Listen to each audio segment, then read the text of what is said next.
ती फक्त दुष्टांच्या छातीवरच चमकली पाहिजे. शंभूराव, तुमच्या हातात या स्वराज्याचं भविष्य आहे. हे स्वराज्य जीवापाड जपाल, तेव्हाच आपला खरा विजय होईल. हे गड, हे किल्ले, ही जनता सगळं तुमच्या तलवारीला आशा लावून बसले. आबासाहेब, माझ्या रक्ताचं थेंब आणि थेंब या स्वराज्यास अर्पण. शत्रू लाख येऊन मी मागे हटणार नाही.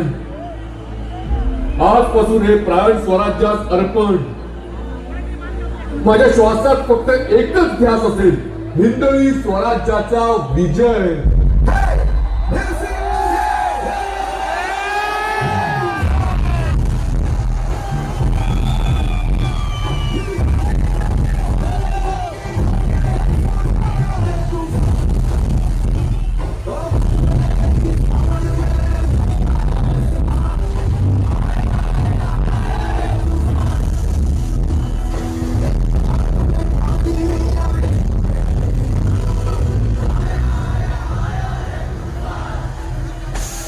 तुम्हा सर्वांना प्रश्न पडला असेल, शंभू महाराजांच्या रूपात विराजमान झालेला आपला चिंतामणी पुढच्या वर्षी कसा असेल? उत्तर कायम एकच, डोळ्यात पाणी आणि अंगावर काटा.